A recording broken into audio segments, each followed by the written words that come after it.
Who taught you to hate the texture of your hair? Who taught you to hate the color of your skin to such extent that you bleach to get like the white man? Who taught you to hate the shape of your nose and the shape of your lips? Who taught you to hate yourself from the top of your head to the soles of your feet? Who taught you to hate your own kind? Who taught you to hate the race that you belong to? Don't let anybody make you think that God chose America as his divine messianic force to be a sort of policeman of the whole world. God has a way of standing before the nations with judgment, and it seems that I can hear God saying to America, you are too arrogant. If you don't change your ways, I will rise up and break the backbone of your power, and I'll place it in the hands of a nation that doesn't even know my name. Be still and know that I'm God.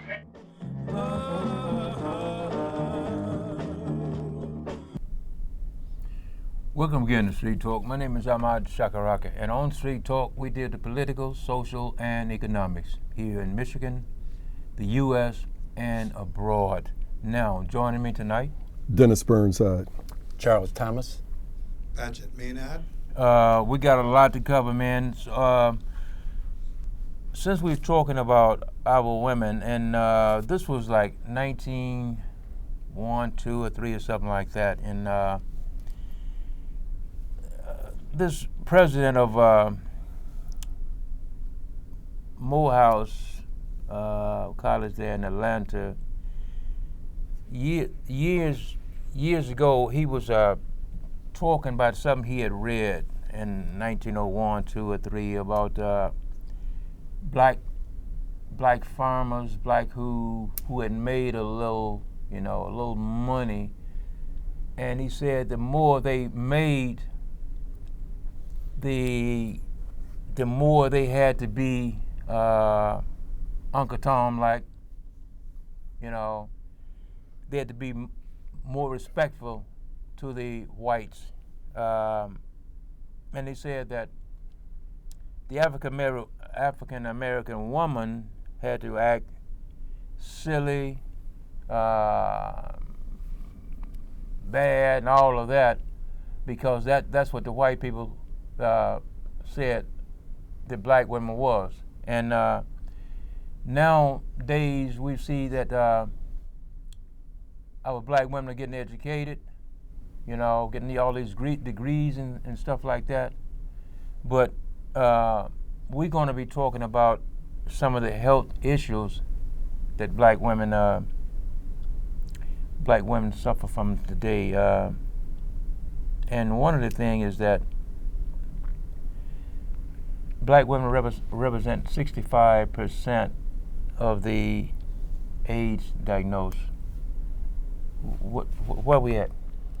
Well, we're just, as a people, African Americans are in relatively poor health compared to other demographics. About 14% of all African Americans, irrespective of gender, can be identified as being in poor health.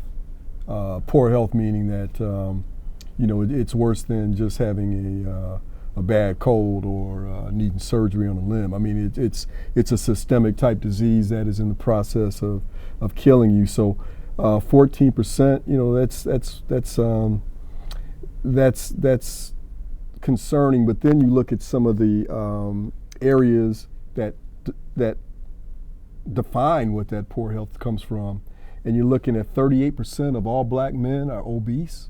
Mm-hmm. I mean, that's almost 4 out of 10. And then African American women, it's about 56% that are obese. Yeah. So we all know how obesity happens. Mm-hmm.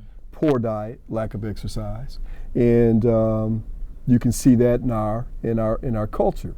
You'll go to some of these churches where they'll have a repast after a funeral or a certain Sunday of the month where they'll have a meal, and there's food that tastes delicious. I think about it, my mouth starts wandering. But you're eating your fried chicken, you're eating your beans made with lard, you're eating your cornbread made with lard. The sugar and all the sweets, and you eat until you get the itis because you've overeaten. Yeah. So your blood can't get to your brain because it's too busy trying to help you digest. Right. And then you go to sleep, and so you're sedentary on top of all that food you ate. And we see this over the holiday season. And of course, it happens year round with some communities having food deserts where you can't go to a grocery store and get fresh grown produce, stuff that came out of the ground. So you combine all of this stuff together. You're looking at the reason why we have such a poor health profile. And again, most of it's due to lack of exercise and very, very poor food choices. Now it says African American women experience unintended pregnancies 3 times the rate of white women. Chuck? Yeah. What do you think happening there? Well, I'd like to comment on some things that Dennis said too about, like if you keep eating the same thing that your parents are eating, you'll keep getting the same results health-wise. Yeah. That's why a lot of people think that like diabetes, type 2 diabetes is hereditary. No. No, you keep You eat the same poison that your parents ate that got yeah. them sick. Right. So now it's making you sick. Right. It's going to make your children sick. Right. It's not hereditary. It's your choices. Yeah. And getting back to the family, I think we as a people are lacking in the areas of commitment, purpose, an excitement for the future generations. We stuck living in the moment, but we seem to keep slipping back. Nobody understands the horrific psychological effect that slavery had on us as a people. And you can't explain it to somebody that hasn't been under that horrific pressure. Okay. So from a psychological perspective, we have to deal with rebuilding the family. Everything that slave masters took from us, we have to somehow regain those very important issues to sustain ourselves and become more productive and more competitive among ourselves to get our children more involved in the math that was stolen from us, in the arts and, become more of a social scale. I'll agree. Now it says black women are 4 times more likely to die from pregnancy-related causes, such as hypertension and other racial, other things that in our racial thing. Well, if you look at the poor health of black people in particular, you also have poor access to health care. Okay. So people who have good health insurance and they have reasonable deductibles and they have reasonable co-pays, they go to the doctor and they're relatively healthy. But many of us don't have insurance, a very good insurance. Do you really have insurance if your deductible is $6,000 a person in your family? Okay. Is your insurance really insurance if your copay is $500 or $100 for an office visit? Is it really insurance? Or is it something that you're paying that really has no value? So because of that, people don't get the prenatal care that they need as pregnant women. So they run into these type of crises at the time of the birth of the child, where diabetes manifests itself, where complications during the delivery can put the mother and the child at risk. Something like fibroid tumors that are diagnosed, which are very common in black women. So if you don't go to the doctor, you don't go to the dentist, and then you have a period of time or a particular instance where you do need to see a doctor, like delivering a child. There's no surprise that any complications that can result from the birth of a child are more likely to manifest themselves in black people, because we just don't have or are able to avail ourselves to the prenatal care, just as your example there, that the dominant demographic has. And so there's no surprise that we have more stillborn babies. We have more women die during childbirth. We have more complications and detrimental outcomes, even if the child and the mother live. Lack of prenatal care, lack of dental care, the poor diet, heart disease. We lead all demographics in heart disease, Mental cancers, mental health. You know, you were earlier talking about the impact of enslavement on us. There are studies available now. The New York Times printed an article about a year or two ago that show that our very DNA has been altered by the experience of enslavement, where you can look at people from the same phenotype, from the same geographical area of Africa, and look at them and ponder, why do they not have diabetes 1 or 2 like we have in America? Why don't they have the same rates of cancer and heart disease that we have in America? We're almost identical in our DNA, except for they didn't have that trauma. They didn't have that trauma of living under constant terrorism and pressure and economic deprivation to the extent that the enslaved Africans had here in America. And then on top of that, you throw in the everyday stress just from living in an environment with poor access to resources, from ability to pay rent, ability to pay for your car insurance. You know, one little crisis and all of a sudden you've got a bill that comes in for $300, and where are you going to get the money? I was just reading an article last night that was talking about in places like Ferguson, Missouri, where you had the Black Lives Matter movement blossom. You have people there who are working class people who live literally paycheck to paycheck, being targeted by the city for traffic stops because that's 25% of their budget. So you pulled up to a stop sign. You didn't stop completely. Here's a $50 ticket. You're going 26 and a 25. Here's a $100 ticket. Well, now you got to make a choice.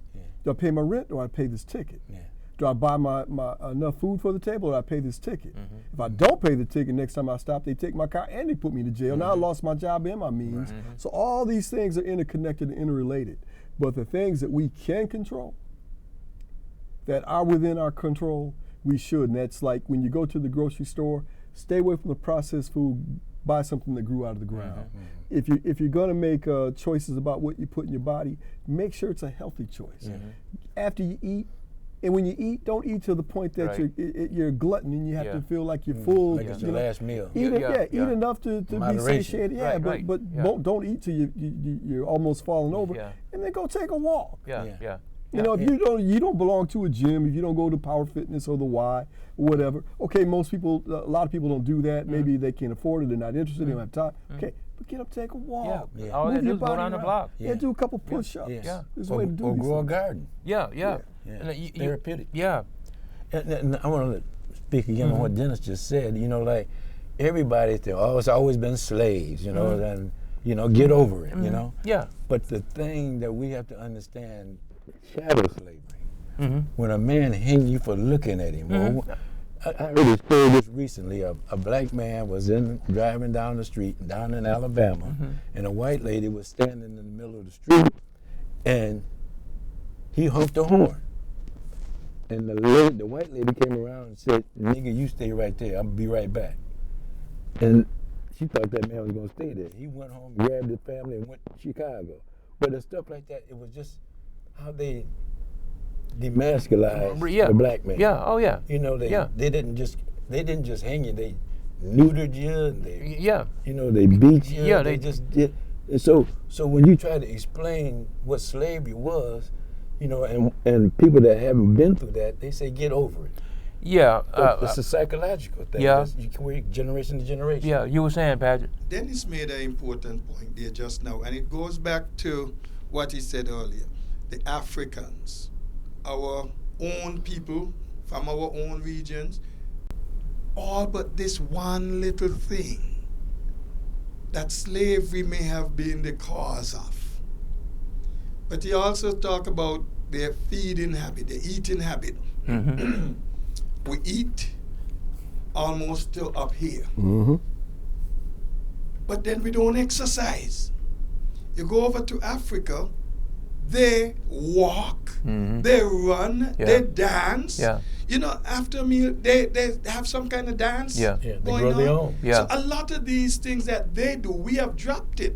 And for us, it's easier to jump in a car and go 2 blocks than to walk it. I remember one time I suddenly realized I'm going by my friend just down a block, Mm-hmm. but I drive down to his house. Mm-hmm. So I had to decide, okay, no, I'm going to walk. So I left my car. Mm-hmm. You know, we could unconsciously stop doing the things we need to do. That's part of the health issue. Mm-hmm. I couldn't agree more, Paget. I live, I'd say maybe an eighth of a mile from Kroger's. So why would I jump in my car? I'll just walk over there, get a little exercise, carry the bags back. I've got a little cardio and a resistance workout, and I've added to my health profile. Instead of taking the elevators, I take the stairs. There's little things that you can do daily that may not seem like an exercise program, but certainly enhance your health profile just by doing the little things, just taking a walk, just taking a walk. When I was Anybody back can do home in that. the Caribbean, I mean, walking 3 miles was normal for us. Right. Oh yeah, yeah. I would leave where I live. I'm gonna go a few miles, maybe 2.5, 3 miles. I might take a bus or so from there, go another 2 miles, 2 miles over, practice cricket or soccer, and then I'm going to walk all that journey back home when I'm done. Mm-hmm. So I was in good shape. Of course. But now I jump in a car. Mm-hmm. You see, and that's one of the things we don't look at. Plus, you talk about the food or the lard and whatnot. Man, if you're using all this stuff and not doing something to burn it off, it's going to stay on you. Oh yeah. Right around the waist. Yeah. Yeah. No question about it. Diabetes is coming. Yep. It says birth rate for black teenage girls, 15 to 17, 15 to 19 decreased by 7% from 211 to 212, 18 to 14. Well, that's no surprise. Who was president in 2011, 2012? So you have it's teen pregnancy is usually a manifestation of ignorance. Young people are or shame. Young people are being ignored or neglected in terms of education, where you can have a conversation with your young man or woman and say, you're at an age where we need to discuss sexual health. Yeah. And whether or not you're sexually active isn't the point. Mm-hmm. Inevitably, you will be. Right. Right. So what do we do to prepare you for that day? Mm-hmm. Or do we pretend that it's a sin and you're going to go to hell and you better not let me hear about you opening up your legs, and next thing you know, you got a grandbaby. That's Yeah. the devil. Yeah. Yeah. Next thing you know, Yeah. you got a grandbaby that you didn't expect. And of course, now that child is going to be raised with the same maladies, maybe the lack of resources that the child who had the baby was. But the reason why it goes down when it goes down is all of a sudden people are able to talk frankly about birth control choices. They're able to talk frankly about their own self-esteem and their own psychological strength to say no. So when you empower women make better choices than men. Any society you go to, and it doesn't matter what the race, when women are empowered, you have fewer children born out of wedlock, you have fewer unhappy children raised in single homes, you have fewer of the societal maladies that you do when you have men running things, telling women what they got to do with their bodies. You know, the abortion issue is one that just angers me, because if you tell someone they can't have an abortion because you have a moral objection to what they do with their body, okay. All right, well, do you raise that same objection when babies are being separated from their mother at 4 or 5 months and put in cages? Do you raise that same objection when these kids are being put in situations where they live in a food desert, where the nearest place that their mother or father can walk to, if they don't have a car, or even drive to, that's not expensive, it's to some little corner gas station grocery store where they got to choose between frozen pizzas and Hot Pockets. Yeah. You know, so those kind of things are all involved in the poor health profile Processed of our people. food. You And know, it's- and- something too about these youngsters getting pregnant. Apart from lack of education, there's the lack of supervision. There's the youngsters and the older guys too, literally fooling them. Then there is the forced entry. They push themselves on these girls. Rape. A lot of these young girls you see with babies is rape. Mm-hmm. And they can't talk about it because if you say anything, I'm going to kill your mother and your brother and your sister and everybody. And so you got to, now that's more stress on this kid. Pregnant is one. Now the stress of having to keep all of this inside. So it's really putting some imbalance in the system. Yeah. We got to take some time and spread the word. Help our youngsters to understand. When they talk about sex ed in school, it's not saying you must go and do it. It's supposed to be telling you what not to do, how to avoid things. Mm-hmm. But some parents don't want their kids to be given sex education in school. Mm-hmm. So they get it from their peers who don't know any better anyhow. Right. Yeah. Well, on top of that, man, I mean, we need to be frank about it. The way our body is designed, both our physical and our mental, at a certain point in life, you desire sex. It's a powerful drive. Yeah. It's a great. Well, I don't care if they're wearing a sackcloth. The idea that you don't feel what you feel as your body's designed to feel is stupid. Why be in denial about it? You better not wear that short dress. You better not be home at 11. You better do this. Well, still, if somebody wants to have sex, they're going to have sex. They will have better. Whether you see it or not, they're going to find a way. Well, yeah, it's a powerful drive. It's biological. It's natural. It's the way God made us. So why not talk about options like protecting yourself against unexpected pregnancies, protecting yourself against sexually transmitted diseases, about making choices about the type of people that you're around so that some older man can't statutorily rape a young girl by seducing her with promises that he can't keep. I mean, all these things are in play, but I think the one thing that we need to stop doing is being in denial about this kind of thing. You know, the clothes you wear, okay, they can be provocative. We all know that. But they also can be provocative just by the fact that the young woman is attractive or the young man is attractive. And it doesn't matter what they're wearing. So if you know that going in, let's sit down and talk about it. Let's see what we're going to do to prevent this type of thing. Go ahead, Chuck. You was about to say. No, go ahead. Now, I don't know about this because I've read something different, but it says only 21.4% of African American women had a college degree higher in 2010 compared to 30% of white women. I don't know where I agree with that because last year, I think I read it last year, that among all these different groups of women, black women was the number one highest attainment of grad degrees. Yeah. Yeah, of any demographic. Yeah. White women, Hispanic women, white men, black men, Hispanic men. Yeah. All underperform black women when it comes to get post-grad degrees. Right. And it's moving in the same direction with undergrad degrees. So educational attainment is wonderful, but some of those same women who are getting these masters and PhDs are also walking around with type 2 diabetes because they come home and they drink a liter of Mountain Dew and the first thing they have in the morning is a donut. So you know the quantum physics and you know mechanical engineering and you know how to administer a school as a principal, but what about what you put in your mouth? Yeah. We got to stop committing suicide. We got to stop eating stuff that's poisonous to us. Yeah. Just because it tastes good and it's nice and crispy and you put some hot sauce on it and it tastes good. Yeah, and be honest about it, but it does make it good for you. One of the things is that I noticed this because I go to the Y on Sundays. On Sundays, it's hard to see a black woman in there working out because I'm not. They went to church. I'm not down on them and all this. I'm just talking about what's real.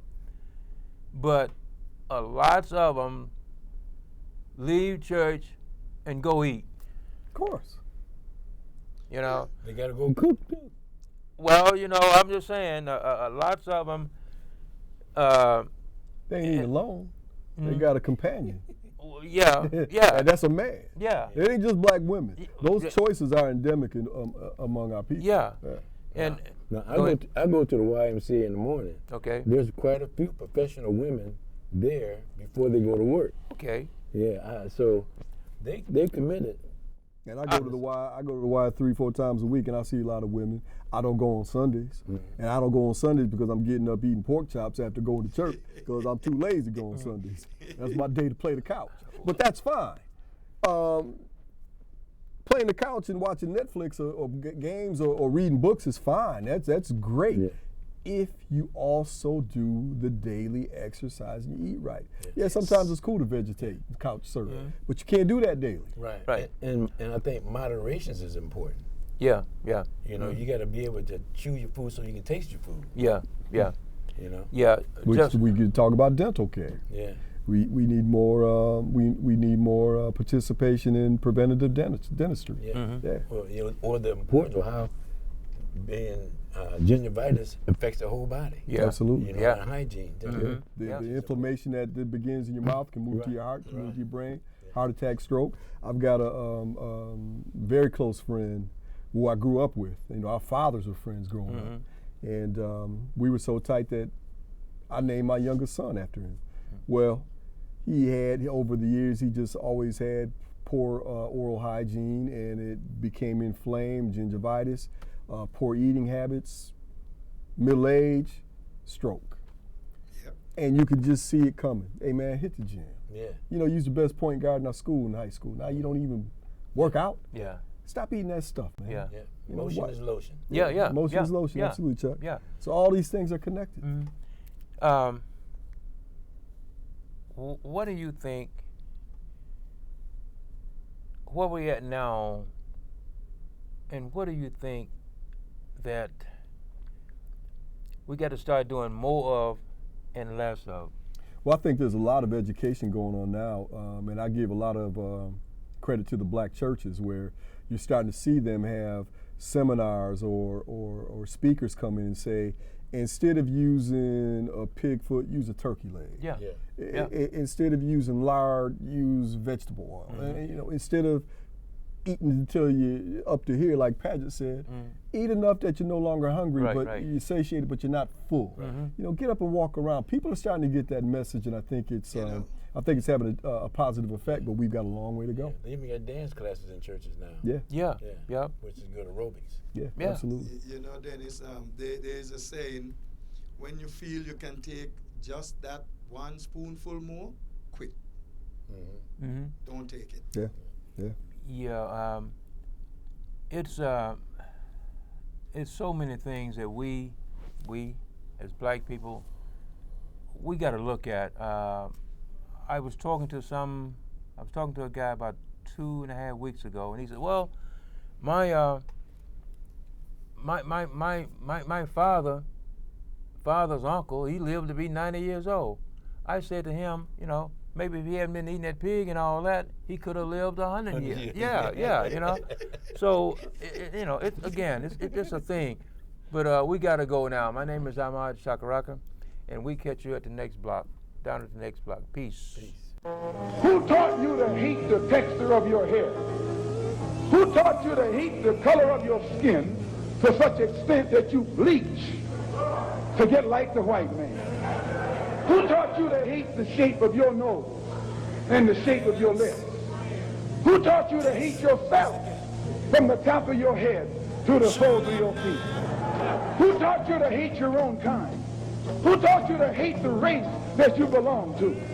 Don't let anybody make you think that God chose America as his divine messianic force to be a sort of policeman of the whole world. God has a way of standing before the nations with judgment, and it seems that I can hear God saying to America, "You are too arrogant. If you don't change your ways, I will rise up and break the backbone of your power, and I'll place it in the hands of a nation that doesn't even know my name. Be still and know that I'm God.